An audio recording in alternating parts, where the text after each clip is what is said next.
Hello and welcome to my channel. Well, besides the O lights, there's some inexpensive lights you can get. They're called like squeeze lights. And this one I replaced the batteries in.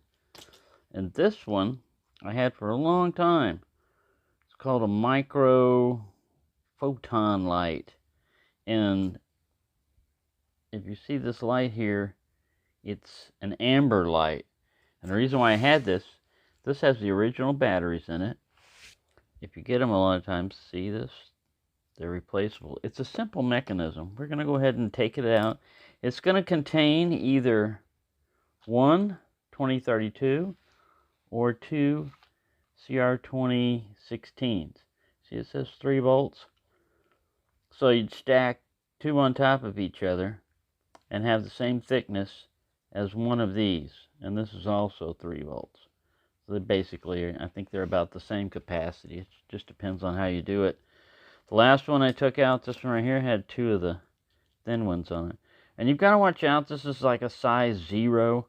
See that? I lost one screw because they are tiny. So I'm put it on a mat here. And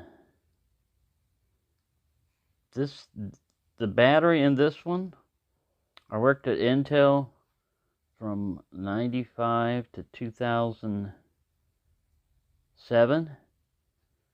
So these are the original batteries in here, and I used it at work because in lithography you can't use a regular light. When you knew when you went into our area, because it had amber lights in there, because we use making computer chips, you use photographs. You're basically taking pictures onto silicone wafers and making transistors out of it. And if you shine a regular light, like in an equipment, I was working on equipment a lot of times, if you shine a regular light in there, it'll expose any wafer that's in there. And if you expose a wafer, it'd be just like, that wouldn't have, it'd be like exposing a negative on film, basically. It'd be that bad. But if you use one of these lights, it wouldn't. I bought this on my own. I brought it in there. It came in handy because a lot of times you need to see what the hell you're doing, and we didn't have any lights. This allows it in the backward mode to stay on, but this one's kind of funky, so let's go ahead and take it apart.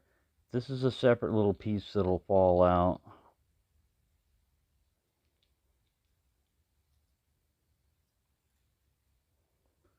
Yeah, and it's one 2032 in there. So we're just going to replace that battery. And this will fall out.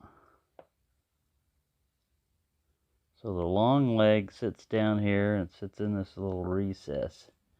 So let's set that down there. And then let's get a 2032 out.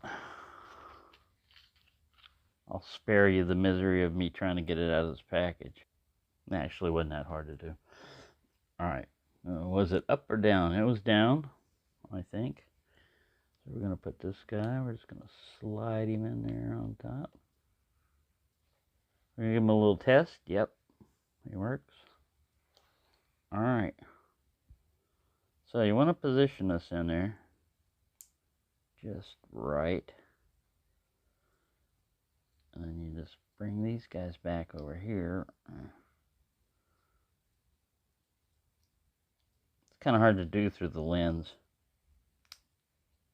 There we go. Oh, we forgot something, didn't we? No, it's still in there. Alright. Now we'll just put the screws back in. These things will last forever is what I'm trying to say. This battery lasted, what is it, 22 now? And I'm sure I got this thing before or around the year 2000. I don't know. I know it was before that because I was working on equipment. It had to be in the early 90s. But you can get these things inexpensively. What I'm going to do is I'm going to get a bunch of these. And I'm going to include it in my giveaways. I'm going to throw one of those in there, a little keychain light. They're not super great, as far as like light output and everything, but they're good for finding your keys, finding your keyhole.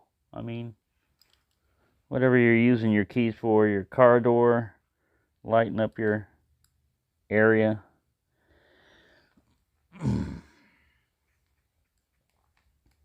They weigh next to nothing.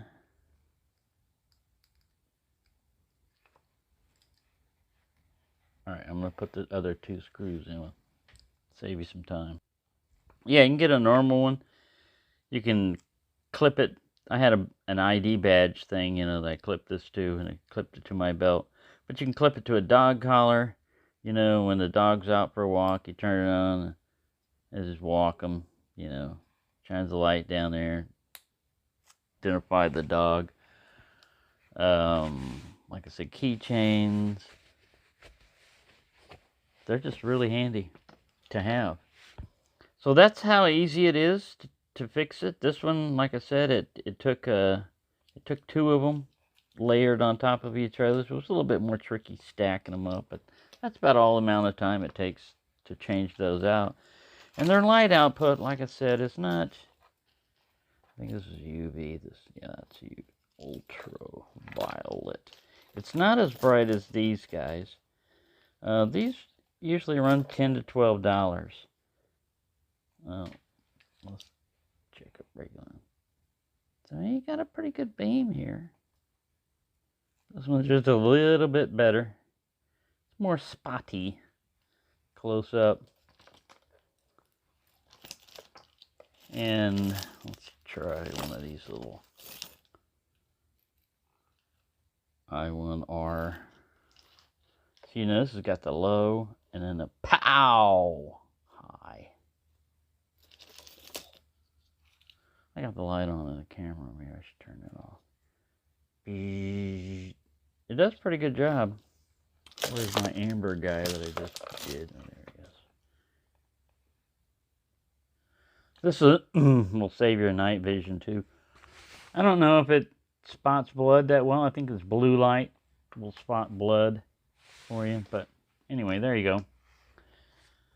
Thank you for watching and have a nice day.